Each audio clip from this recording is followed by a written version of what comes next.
জনাব হাসনাত আব্দুল্লাহ, আপনি বললেন জয় বাংলার জ থাকে একদিকে আর বাংলা থাকে আরেক দিকে। আপনি সুন্দরই বলেছেন। আপনার যে বয়স এবং আপনার যে রাজনৈতিক অভিজ্ঞতা, আপনাকে মানুষ জুলাই এবং অগাস্টের আগে বাংলাদেশ সহ কোথাও আপনাকে কেউ চিনত না। সেই আপনি যখন বলেন তখন বলতে হয় আপনি যে দলের সম্বন্ধে বলতেছেন সেই দলের যে বয়স তার 3/1 আপনার বয়স। তাই আপনি যদি কথা বলার আগে বুঝে বলতেন তাহলে সুন্দর হতো, ভালো হতো, মানুষের জন্য কিছু শিক্ষণীয় থাকতো। আপনি বেশি কথা বলে গোপালগঞ্জ থেকে কিভাবে পালিয়ে আসছিলেন মনে আছে?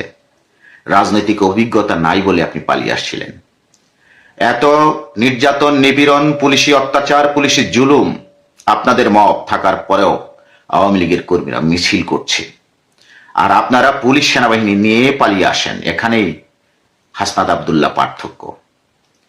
তাই একবার নিরপেক্ষ পুলিশ এই দেশে হবে, তখন আপনি বুঝবেন রাজনীতি কাকে বলে, আওয়ামী লীগ কি, তখন আপনি সেই শিক্ষা গ্রহণ করবেন।